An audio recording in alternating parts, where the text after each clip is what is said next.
your host, Soli, and once again, we go into a variety of social and political topics and hear from the Metroplex Atheist nonprofit organization. We got Umair Khan, the president of said organization. Welcome. Hi, Cam. How are you doing? I cannot complain. And Julie Weston, social media director. Yeah, don't make me more fancy than I am. I try to give everyone a voice. So I had seen, again, the various billboards for you guys and read up on you guys. And I was like, see, this is a pretty cool organization. It's been around since the 80s, and it's talked about the In No God We Trust campaign, and just how to just, again, keep religion separate from the state, you know?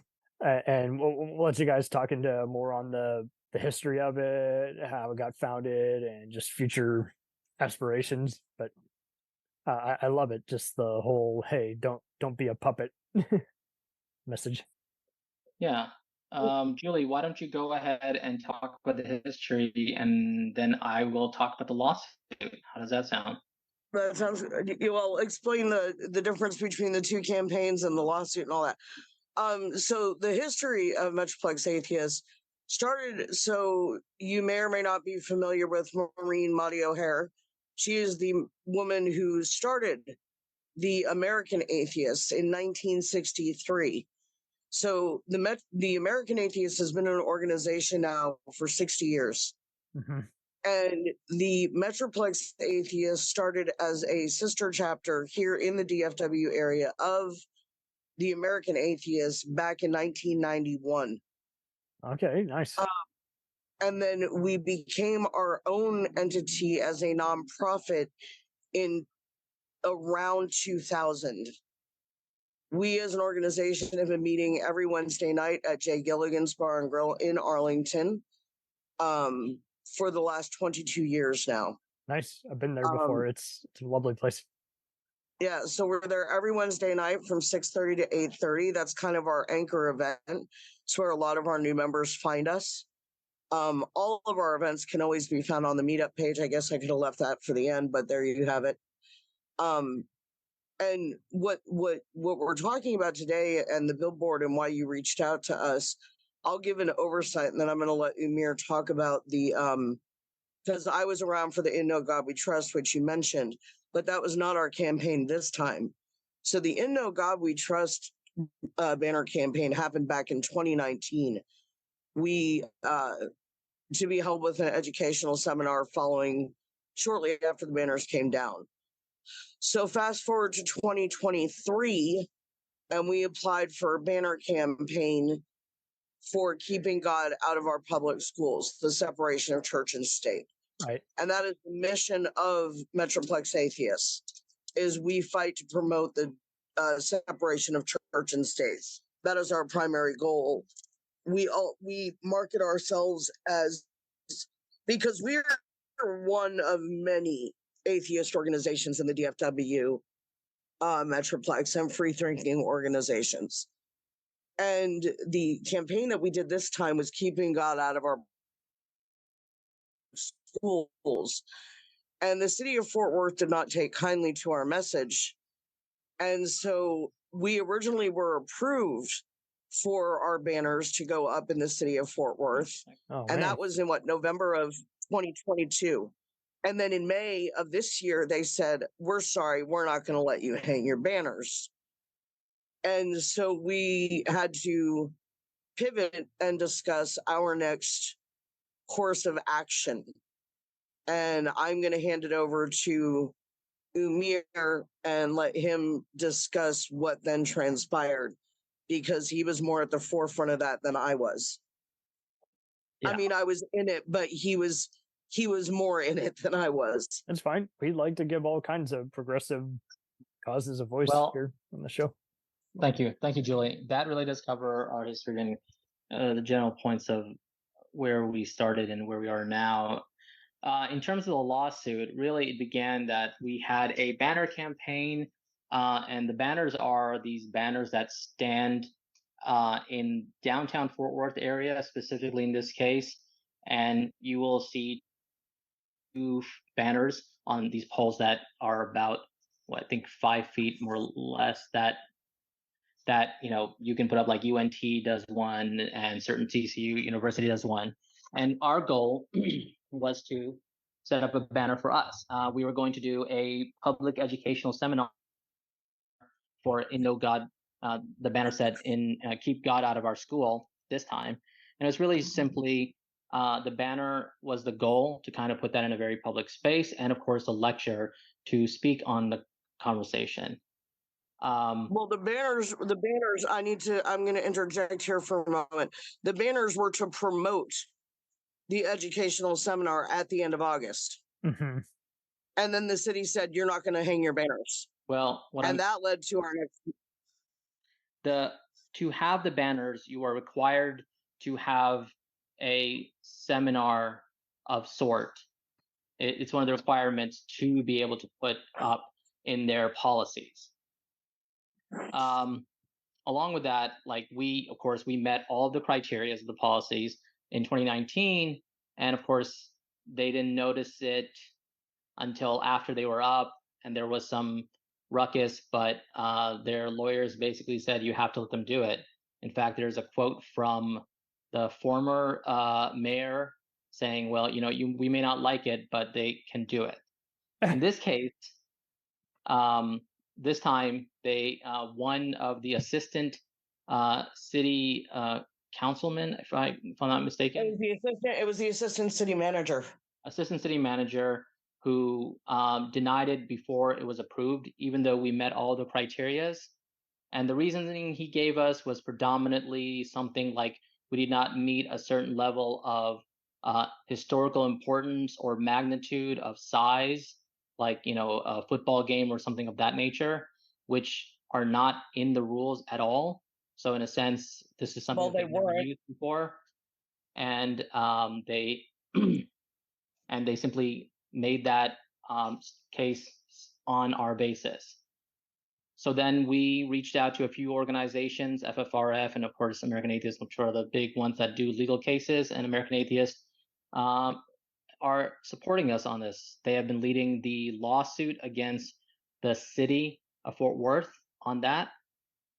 And of course, since lawsuits take time, and we were not able to get the banners up, which was our initial thing, that we wanted to put the banners up, we saw the billboard that you mentioned earlier, that we decided, since we can't have that and we do want to promote our lecture that we're going to be having at the end of August 26th, we had that billboard, and of course the lawsuit has been ongoing. At this time, there's not much to say except that we did get a judge that is known to be conservative in his rulings, and the American Atheist legal team, who are amazing and they've been really supportive, are working at what we can do to challenge what really is a question of freedom of speech and this really overreach of power of government employees who are more concerned about enforcing their ideals rather than democratic freedoms. I've noticed that quite a lot, where it seems like they'll, especially if you want permission to use a location, you can pay the fee and do the paperwork, and they can still say, no, we don't want you setting up shop here. So let me just interject here for a moment, if I may. Yes. So when the In No God Trust campaign back in 2019, we ticked all the boxes. They allowed us to hang our signs. There were vandalizations. It is important to note that the mayor at the time was Miss Betsy Price. Since 2019, there has been an election. Betsy stepped down as mayor, and a more conservative mayor. And Betsy was a conservative mayor, but as Umair pointed out, her comment at the time was, we may not agree with their message, but everybody has a right to freedom of speech. So she didn't agree with our message, even as mayor, but she agreed that we had a right to share whatever that message was. And because we ticked all the boxes, and because we had the educational seminar within the 5-day window that they required, there was nothing anybody in the city at that point could do, because the signs had already gone up. And what Umair may or may not have made very clear, because I was a little confused and I was even a part of this, was that when in May, the city of Fort Worth, the assistant city manager, and the city council came together and said, well, we're not going to allow you to have that freedom of speech this time. So that was when we decided as an organization, the board came together and said, these are our options. We can fight for the injunction, and we got denied the injunction because, as Umair did point out, we drew a notoriously conservative judge by the name of Judge O'Connor. Gotcha. So we went ahead and did the billboard, which is what you saw, which led to this interview. Yeah. We had our educational seminar at the end of August. By all accounts, it was a successful seminar. We had several different people come in. We had Bradley Onishi was our keynote speaker, came in from San Francisco. He's a associate professor of philosophy and religious studies. We had a pastor, Katie Hayes of the Galileo Church. We had Randall Theo, who is the current president of the FFRF, which stands for Freedom from Religion Foundation, DFW chapter. And we have Will Judy, who is the state director from Houston of the American Atheist. And they came and they spoke as a panel on this topic. And it was a successful topic, and it was a successful seminar. After the seminar, we had to make a decision on what to do regarding the lawsuit. And because it's still an active lawsuit, neither one of us are really at liberty to discuss where we've gone from there. So that puts a kill on that part of the conversation, which I regret at this time. But we can no longer discuss what's going on with the lawsuit. We can still talk about the organization and where we hope to go from here. But the lawsuit is a discussion that we cannot have without our legal representation present. Though you are more than welcome to reach out if you'd like. Jeffrey T. Blackwell of the American Atheist is the lawyer that is the head of our legal team. As Umair pointed out, American Atheist has been instrumental and extremely supportive in our fight. The Freedom from Religion Foundation also sent a letter on our behalf to the city of Fort Worth, but it was the American Atheists who actually drew and filed the lawsuit on our behalf. Okay. Excuse me. No, it's good to get clarification. But have you been impressed with the members and the turnout? Well, I mean, yeah.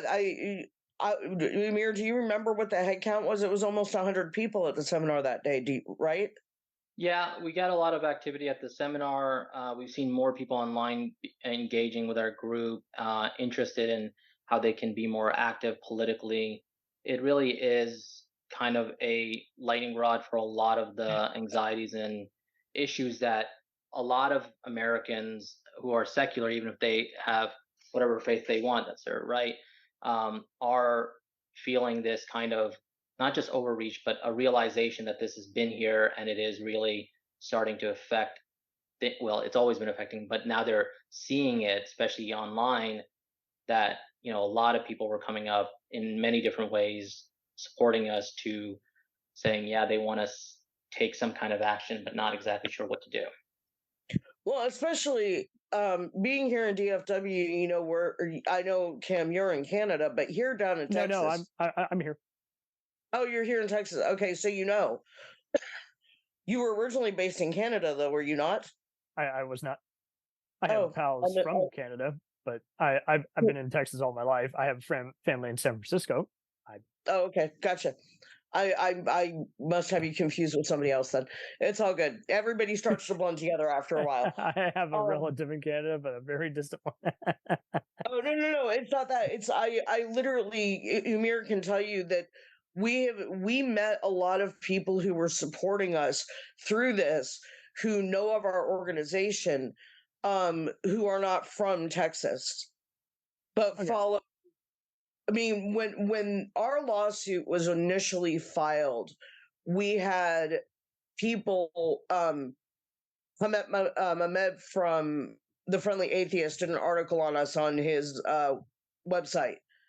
I have talked to him. He's wonderful. I love him. Seth Andrews did a blurb about us on his show, The Thinking Atheist. We had stories in the Fort Worth Weekly, the Fort Worth Report. I did an interview with KERA that appeared on NPR radio. So there were a lot of people who don't live locally to DFW that, because of these national, I mean, the Friendly Atheist is a national newsletter. Yeah. So people heard about us who don't live here and sent us letters of support. And because I am the social media director, I saw most of that correspondence and responded to a lot of it, thanking people. And it's refreshing because, as you know, living in DFW and being an atheist can be dangerous. It can also be a situation where the reason I do what I do, and I think Umair and I are on the same page on this, is because we are okay being out, so to speak. There are a lot of people within our community that, because of what they do for work, or because they're not out to their families as being an atheist or a secular humanist, they have to be careful about interviews or stories, or even if it's in print and their face isn't out there, they still have to be careful. We have a few members who use pseudonyms because of what they do for work, and they can't, we have people who are educators who, if it was outed that they were atheists, may no longer have jobs. That's a very real threat here in Texas. I believe it. Even though, it goes back to even just, it has the echoes of just, any segregated states, let alone back in the 90s when people were being accused of firing each other based on their sexual preferences. And it does seem like strides of that have, especially from the alt-right and QAnon, have been very influential in convincing members of Congress in their respective states to try and implement this kind of fascist activity where you're just like, no, that's a violation of our freedoms we hold dear. You can't get rid of people based on religious affiliation. Well, and to keep in mind too that a lot of people are like, a lot of people in the atheist community are a lot of white men. Mm-hmm. And I'm not saying that Umair is not, and obviously I am not a white male. But a good portion of our community are still white men. Mm-hmm. But there is diversity within our groups. There are people of different ethnic backgrounds, and female. There are a lot more females in our organizations than I think anybody realizes. Though not, if you do a cross section, like when I go to Gilligan's on a Wednesday night for a meetup, I'm one of usually maybe 2 or 3 women there, and everybody else is male. And I'm okay with that. I don't have an issue with that. I'm not sure. I've been a member of several different atheist organizations now for almost 10 years here in DFW. And I still don't get why there are so many more men than there are women in these organizations, because I've spoken to a lot of women who are atheists, or agnostic, or free thinkers, or secular humanists, who just don't feel comfortable coming to gatherings because it's so many more men. And that goes back to I've always felt more comfortable around the male population than I have the female population in general anyway. So it's not a complex. I get it. For me, it's not an issue, but I understand for some women why that would be. That being said, it doesn't really show a very big cross-section of who we are and what we're about. And that sometimes can be frustrating, because I feel like the more women that we have, the more diversity that we have, and Umair can speak to this too. There's not a lot of diversity among atheist groups. And because, you have a lot of, hi, Peanut. Sorry, my dog just came in the room. She just forced herself into the bedroom. You coming up? Come here. She's concerned about the conversation we're having. She's just concerned because Mama's not feeling well, and she's been like clinging to me all day. Anyway, I don't know really where I was going with that, other than to say you were just doing a disclaimer, just noting, hey, Yeah, well, I feel like there were more women at this seminar than I saw back in 2019. I have seen a lot more women become actively involved with groups across the board. I joined the Fellowship of Free Thought Dallas 9 years ago, and I've been a member of Metroplex Atheist now for 6 years. And I remember when I joined both organizations, other than the Women of Reason dinner for the Fellowship of Free Thought Dallas, I would go to events and I would be, again, literally one of a handful of women at any given event. And sometimes I still am one of a handful of women at events. But I think part of our message with Metroplex Atheist, and Umair, you can correct me if I'm wrong, is that we want to promote anybody who wants to be involved. And we don't care. I personally don't care. I cannot speak for the entire organization, but we do aim to be all inclusive and welcoming of all groups. We don't care if you're black or brown or gay or straight or trans or, any part of the LGBTQ umbrella. We just want people to be involved who want to fight for our rights, just like anybody else. And that's good. This is also just empowering to kind of just remind everyone, hey, freedoms must be followed. We have the Constitution for a reason, and to just act like they don't exist just to serve one person's agenda versus the other, it's just very saddening that it keeps coming down to this. And that was the idea behind the lawsuit, was because they're telling us you don't have a right to hang your banners, but the Kenneth Copeland Ministries could hang theirs, or TCU was able to hang theirs, promoting their ideas and their conferences. But it wasn't good for us. And that was what the whole lawsuit was about, was that they were suppressing our freedom of speech, which, as you just pointed out, is a constitutional thing. It's not because we're atheists. It's because you're going against the U.S. Constitution. Right. And that's why we were like, this is not acceptable. By the way, that was Peanut. Hello. Hey, Pupper. Say hi, Pupper. Hey, buddy.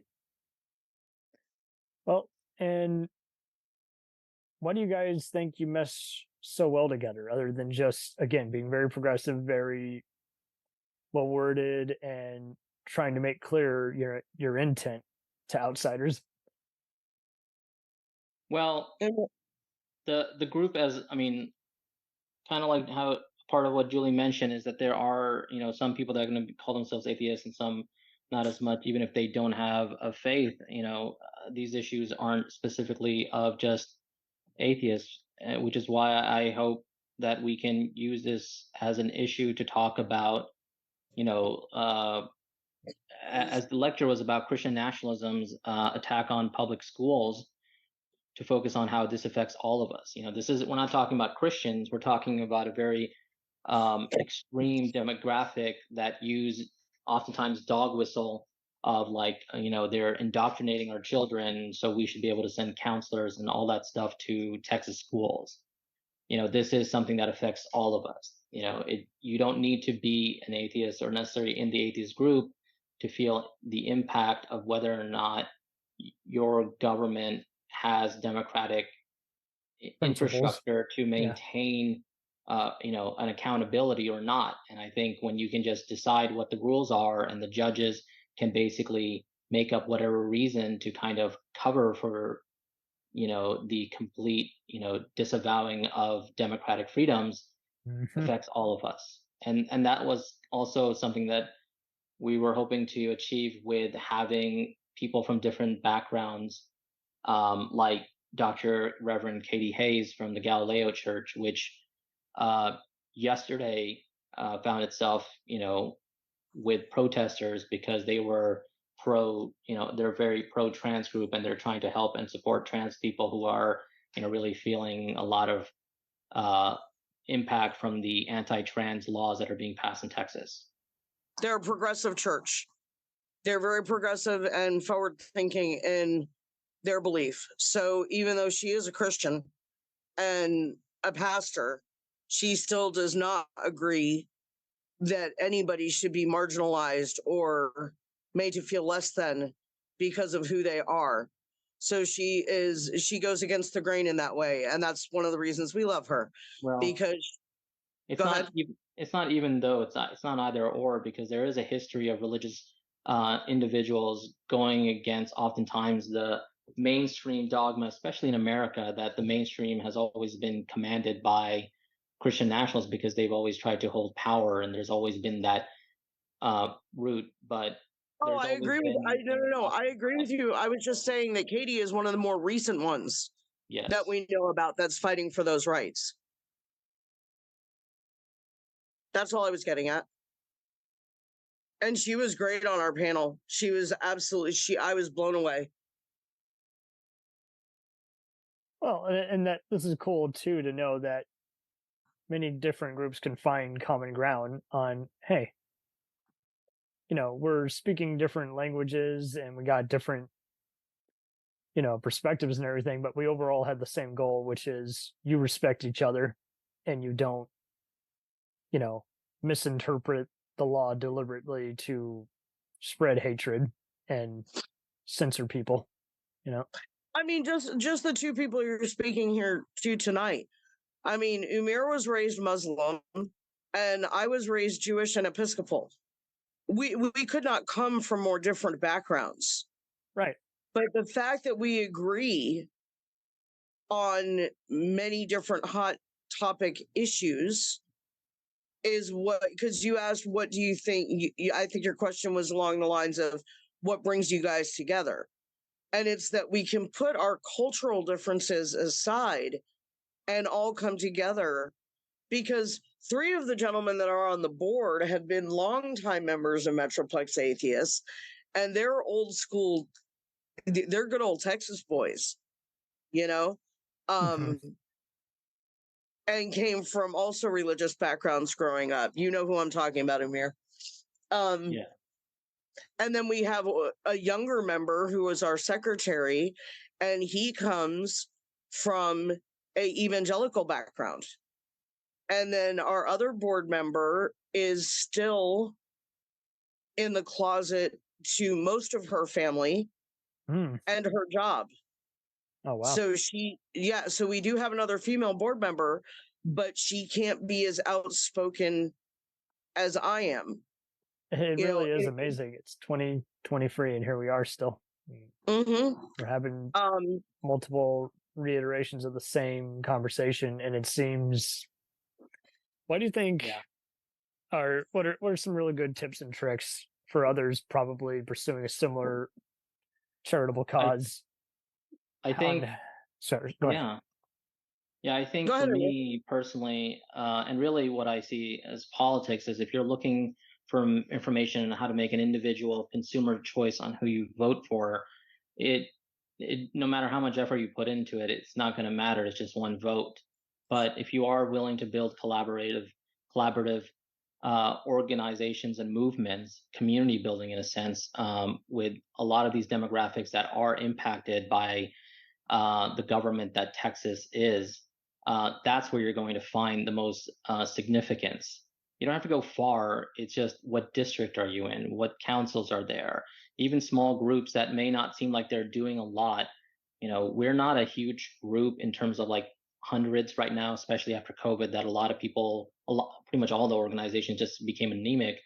But if you make an impact and you get people to show up and raise that awareness, and of course, if you make that, not to say that every group needs to do what we do, but that collaboration and hopefully building a voting bloc that can oppose this kind of demographic of outrage over religious fundamentalism, in a sense. I mean, that's going to be how you make the impact, not voting as an individual, but as a collective. It's not about me, it's about us. Bingo. I could not have said that better. And I'd like to add that, the important thing to remember is how many people are registered to vote, but don't actually go to the polls. It's not even a matter of voting. We have to get people to the polls to actually vote, to elicit that change that Umair was just discussing. And that's a big struggle, is how do you get people to vote? Because there are a lot of people in our community who feel like, well, it doesn't matter because it's a red state, it's a conservative city. That I happen to live in Dallas County, which is one of the only blue counties in the entire state of Texas. Yep. And even we're becoming more red again. I apologize. I'm sitting outside on my patio and I live right next to 75. So I apologize for any background I seriously can't hear any noise. I'm glad to know, because motorcycle just revved its engine on the highway. Okay. So it's not even a matter of, in my opinion, it's not. There are plenty of us who are registered to vote, but how many of us actually make the effort to go to the polls? Yeah, and the only way you exact change is by voting. There's an increase I noticed in just also not only just people flaking out or saying, I don't think my vote or voice matters, but I notice also whenever there's an incident on TV, I will continually see people who don't know the difference between a protest versus a riot. Yeah. I think it's why do you think that is? I think it's simply a lack of a political education. I mean, if my vote doesn't matter, like I said, like your one vote, no matter if you just throw it away or put all the effort in the world to vote for the perfect candidate, it's meaningless without that group. I think it's like getting to the election is such a simple, small task. It only takes a couple of hours, which it only should take less than that. But it is really that organization in the community. It is about these issues that affect people. You show up in solidarity for trans people. You show up for women. You show up for, even immigrants. You show up for the working poor. You show up and you build that community, that relationship. So you can the most communicate with the leadership and to say, we're going to vote, we're going to promote this candidate, and they have that platform that isn't owned by the politician, but owned by the people in the communities. And you have to do, and what everybody talks about, the senator races and the governor races and, the attorney generals and all of that. The thing is that when it comes to voting and grassroots, you have to start on the local level. And that means your city council and your municipalities. And there are people who will vote in the general elections for the big offices like governor and representatives, senators, and president, but they don't vote in their local elections. And I have been guilty of that. Not anymore, but I have in the past been guilty of not voting in my local election. And you have to start at the local level. So if you live in Dallas County and you're registered to vote in Dallas County, then you need to go to the polls and be voting for your Dallas City Council. Yep. And go ahead. I would go as far as to say, even if you do all that, it really just comes down to like, well, this person needs to vote or this person needs to vote. I think the push really needs to be, what are we voting for? And I think we have to promote a coherent message that isn't necessarily one issue or even a social issue. It could be about rent. It could be about a livable wage. It could be about healthcare. It could be Mhm. about the roads in Texas. It could be the lack of new affordable housing infrastructure in Texas. On and What do on and you Well, want on. but to that's what I mean. But see that's what I was have saying We have about to happen? local. a message that gives people a reason Yeah. to register and vote. And So that's what I mean at local. That's what I meant by local election, because amendments and things that exact change for the cities, that's on a local level. yep. Those, affordable housing, women's rights, all of that. Those are done on the local level as well as the national level.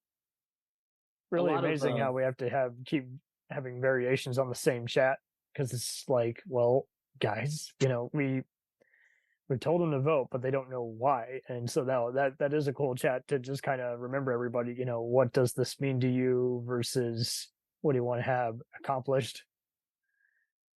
I mean, people vote based on homeowners and property. A lot of people vote on these things because it's the only thing that they are given is, lower taxes. So for a lot of people, like renting, which is a growing demographic for young people, you don't really Mhm. have as much rights or any rights compared to homeowners or anyone who owns property. Yeah. So as individually, there is real understandable, like, yeah, I am individually benefiting, but there is no organizing, and you really do have to start organizing. And there are a lot of small groups if you simply want to start learning how to, or at least start, getting real rather than just being online.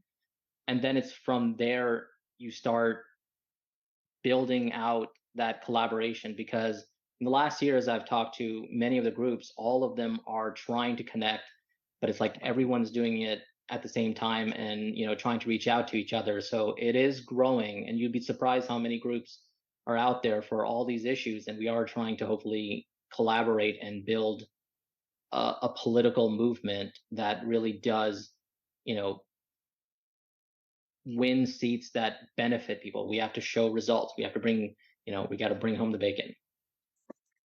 And to that Love it. end, Very well said. it very well said. Thank you, Umair. And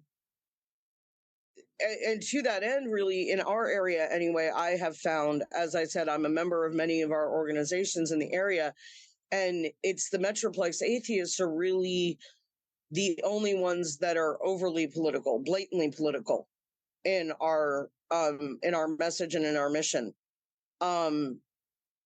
Fellowship for Free Thought Dallas is very big, and one of its pillars is community outreach in the DFW area.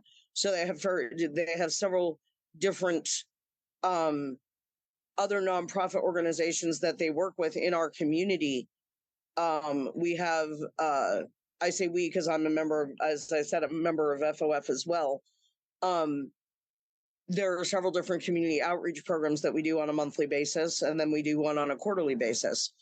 But the other organizations, which I may as well mention here, we have the Dallas Plano Atheists, and we have the Humanists of Fort Worth, and we also have the Freethinkers of Fort Worth, and then we also have the North Texas Church of Free Thought.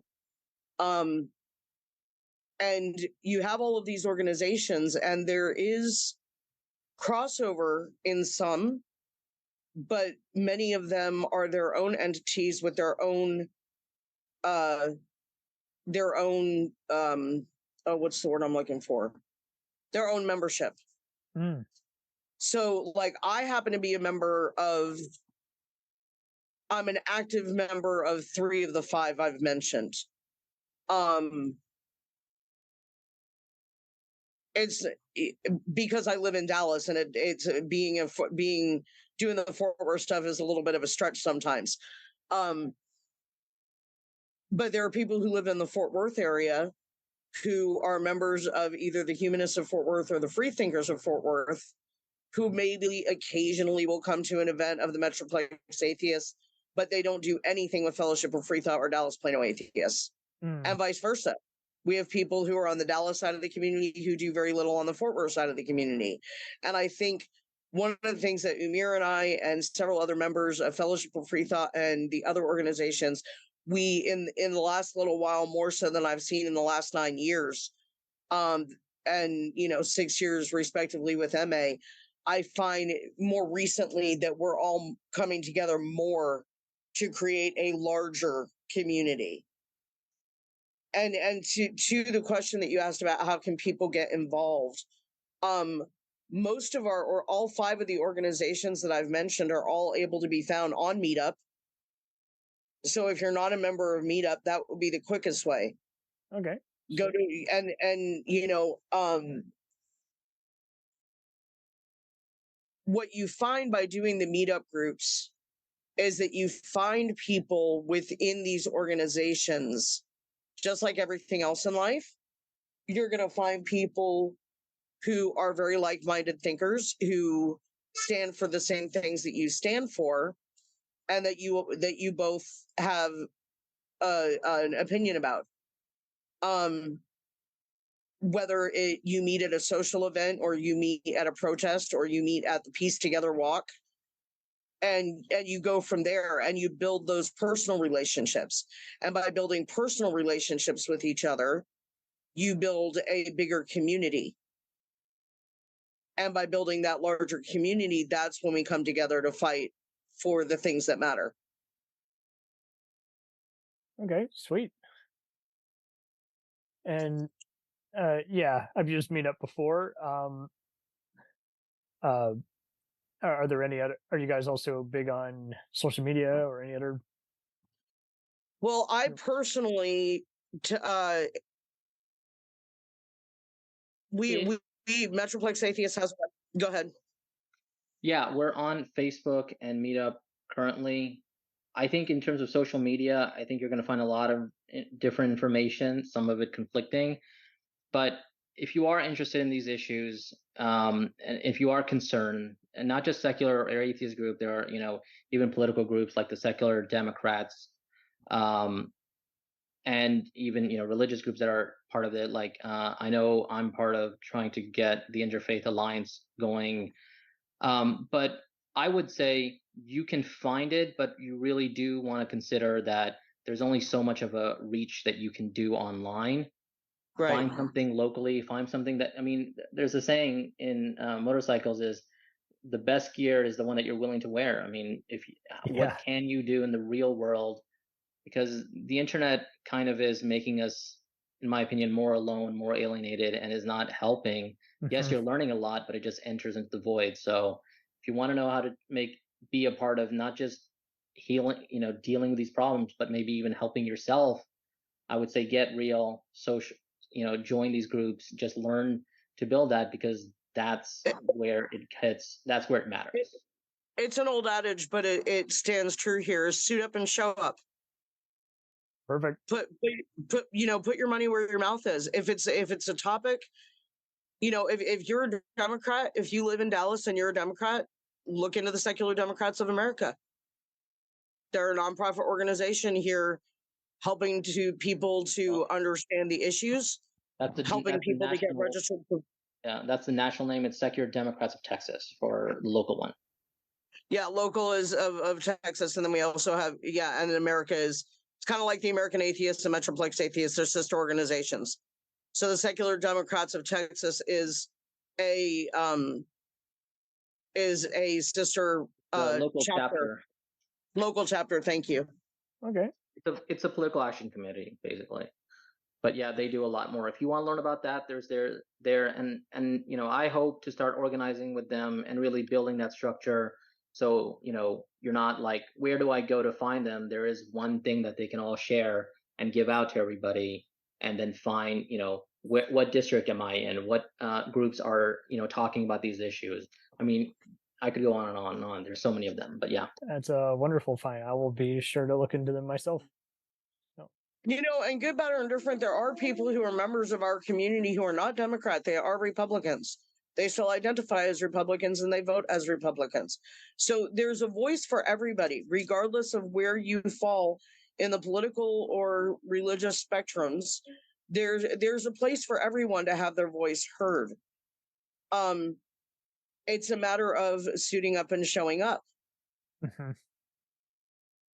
I noticed a lot when I was campaigning for Wendy Davis years ago, and numerous she was another one who had kind of flipped on her ticket, and same kind of deal there. A lot of her supporters were ones who were like, we've stopped drinking the Kool-Aid. We no longer believe in some of these radical causes. We didn't know what we were really talking about. And so it is interesting how so many people will change mentally and socially and just kind of realize Well, I they mean, identify. the most recent, politically speaking, the most recent is Eric Johnson, the mayor of the city of Dallas. He ran on a Democratic ticket, and now he's flipped the page, and he's saying he's a Republican now. Wow. And people in Dallas are calling for his resignation because they feel they've been defrauded. In case you hadn't heard that story. I definitely am not. I had heard how he was getting popular, and yeah, that's bad. I don't know if you'd heard that story, Umair. I haven't followed that one specifically closely. I think again, like until you have actual structures that are built around these things, and we are seeing that, like the union strikes. Once you start seeing more and more of that, and people say, "What can I do?" and how can I not support them, or even how can I talk about how these issues impact all of us, and bring that collective consciousness, and understand that you do need to build that local thing. I mean, you could at a local level, you could turn an election in a matter of a few hundred votes, really, not even that much. And if you have a room full of 100 people, or even online, and you can commit, a percentage of them, like 1%, you've got 100 votes. If you can find 10 of them that are, willing to walk and talk, to knock on doors, you can ask them to do that, and have them find 10 people, and you've got, 1,000 votes there. It's simply just building that structure, because right now, I mean, I remember after COVID, looking for groups. I just typed in, atheist communities, and there was like nothing. So I'm hoping to change that. And I mean, a lot of people are, again, secular groups, atheist groups, or sorry, interfaith groups are trying to start, building that structure and collaboration, especially in Texas, because so much of what our government is doing right now is really getting national awareness. Well, and it's just one of those where people just got to be even more in tune, instead of just hate watching, getting stressed out at news reports. Just pay attention to so many different causes. Just keep a lookout for bad apples like the Joe Manchins and Kristen Cinemas of the world, who are claiming to be part of a cause, and then you read between the lines, and it's like, no, they're not doing anything even remotely close to what they claim to be representing.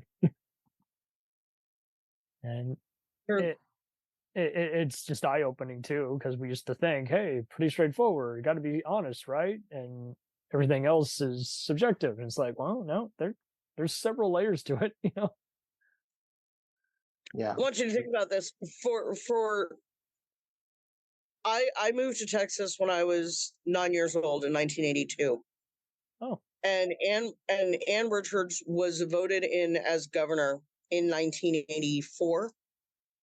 Right, 1 in a million. Yeah. Right, Democrat and female. Mm-hmm. Almost 40 years ago. Since she left office, we have not had a Democratic governor in office since.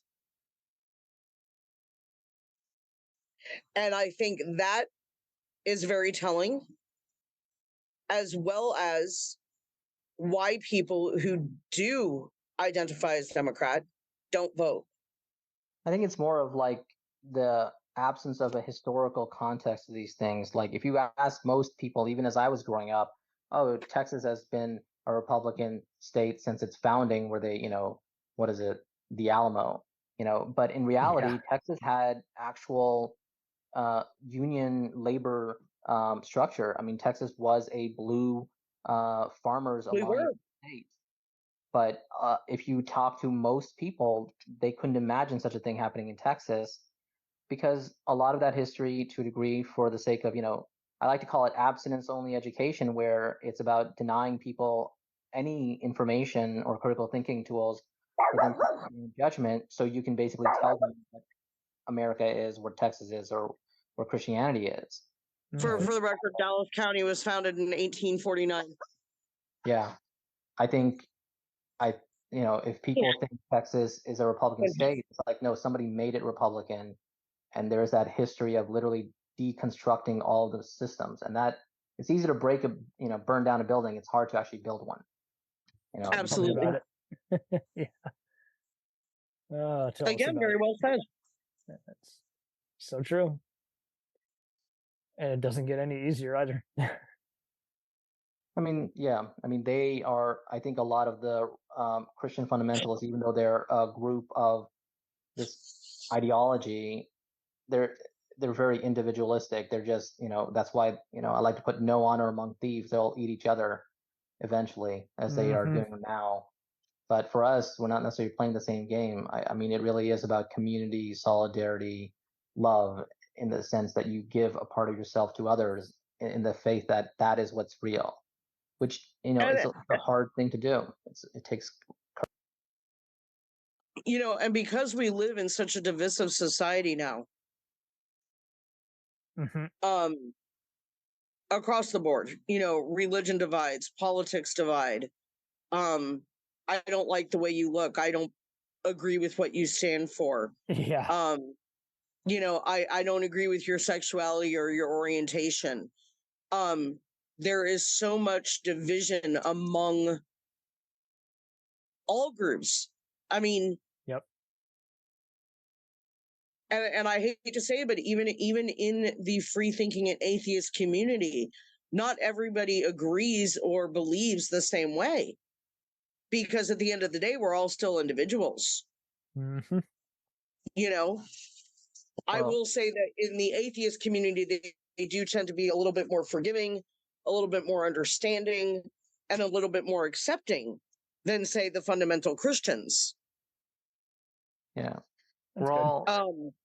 Go ahead, Umair. No, I was just going to say, we're just going to add to that, like, we're all atomized individuals. The history of people responding to whatever they see and that becoming a focus, like, I like to talk about how people becoming afraid of being attacked by sharks after Jaws came out, because they thought, they were going to get attacked by sharks in a lake or in American coast which there's never been a shark attack, and most shark attacks happen in Australia or other places in America. And of course and it's just become accelerated with the internet. And like, I just like to say, if you want to do something, you have to get real. You have to start building those relationships and know what it means to actually connect with people and, deal with these real world problems. Because on the internet, it's a TV show. It's red versus blue. I mean, what do you watch? Do you watch what YouTube channel or QAnon or whatever? Donald Trump is a wrestler. Yeah, it's like, do you watch Fox News or CNN? There's even among the pundits, there is so much division, and for what it's worth, I'm quite a bit older than both of you, and I mean that in a most respectful, non-condescending way. But I have a different frame of reference too, because I did grow up in the 80s, and I was born in 73. I'm 50. I have a 31-year-old and a 24-year-old daughter. And back when I was growing up, I'm not saying that this wasn't going on, and I'm not saying that people weren't just as divided, but it wasn't as acceptable to wear it on your sleeve the way it is now. True. This outward hate towards other communities. Yep. I'm not saying that people... I apologize. I'm not saying I'm not saying anti-Semitism didn't exist, but it was not as overt as it is in 2023. I'm not saying that fear of Muslims or Middle Easterners didn't exist, but until 9/11, it wasn't talked about in the same way. It wasn't regarded in the same way. People didn't outwardly hate in the same way because of fear of what would happen if they did. But now, because you have so many people agree with you, It's okay to hate groups and marginalize, it's okay to hate marginalized groups in large numbers because as they say, there's safety in numbers. Yeah, they can cling on to someone else who's also a curmudgeon, just like them. Exactly. Who feels the same way that you do. And so there's larger communities now. Oh, what's the name of the group that I'm thinking of? I know. The men's organization. Seeing the stickers on the backs of trucks. Sure. I haven't really followed that. They're basically anti-Semite bigots. They're white supremacists. And white supremacy has been around forever. But people don't. You always had your outspoken with the KKK and all that. But I find more in 2023 that there's more derision. And there are people who are a lot more blatant about their hatred against Jews, against Muslims, against immigrants, against the LGBTQ community, against women's rights, all of these hotbed topic issues.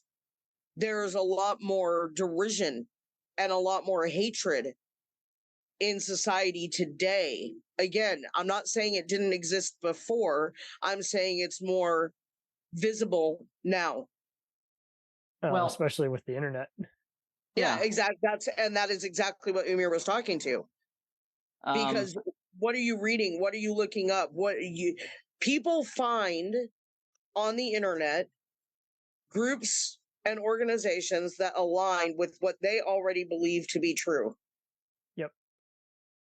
Yeah. Even if there's no truth even if there's no basis of truth in that issue, they find people that agree with what they already believe. They feel validated, even though that's the word. Yep. They're validated in their way of thinking, in their hatred. Mm-hmm. I would try to even add more to that in the historical context of how, what's that saying? History doesn't repeat itself, but it has a rhyme.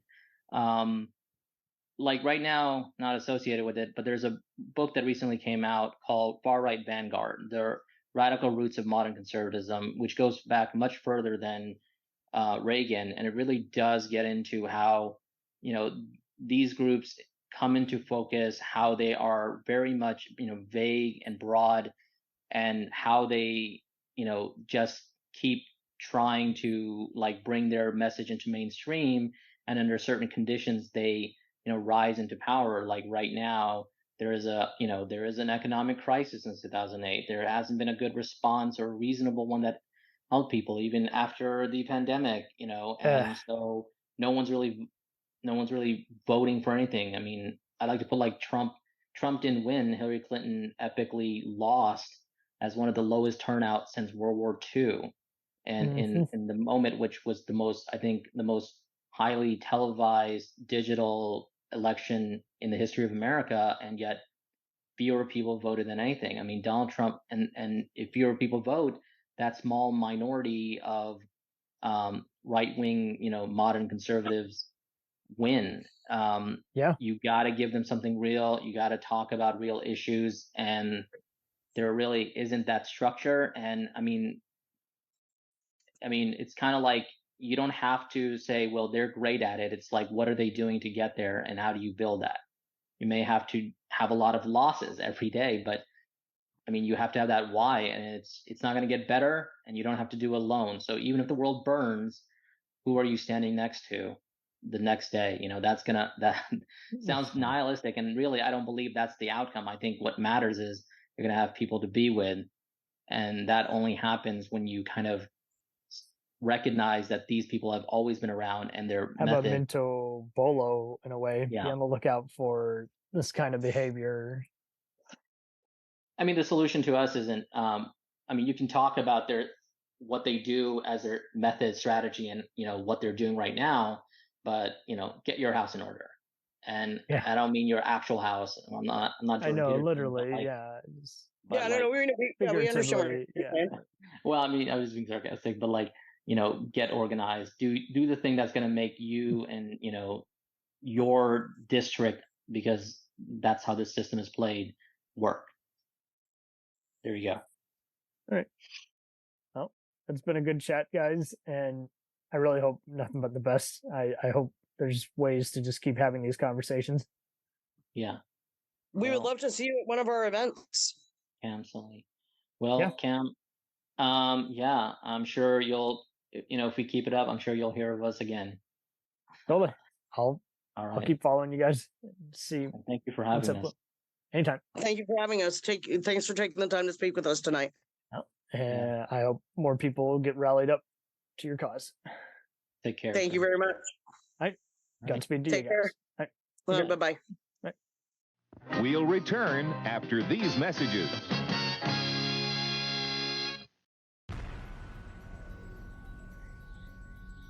The Jacked Up Review Show podcast is honored to be part of the Blind Knowledge Podcast Network.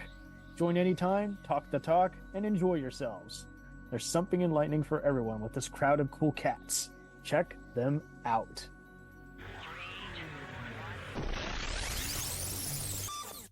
Hey, it's Brent Pope, the host of Breakfast with Brent Pope. You've seen me on some of your favorite TV shows saying things like, "Give it up, Jimmy. You got to sink this putt to win." On Breakfast with Brent Pope, I sit down with guests from the entertainment world, and we do it all over breakfast. Or should I say Brentfast?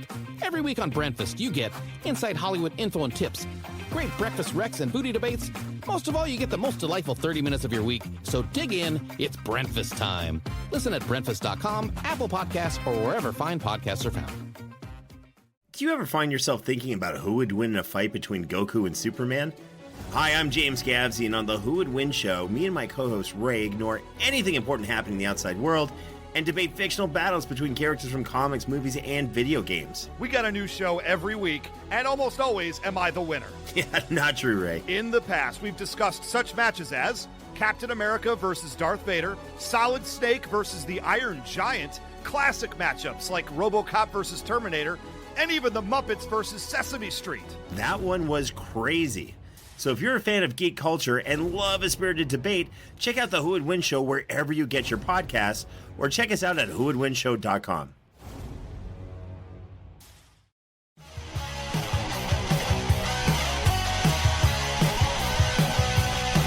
Follow us on the web on Facebook, Twitter, and Instagram. The podcast is available on Podbean, Spotify, iHeartRadio, Anchor, Apple, and anywhere else podcasts are available. Feel free to review our show and leave comments on any of those sites. Thanks a million for listening. It's a jacked up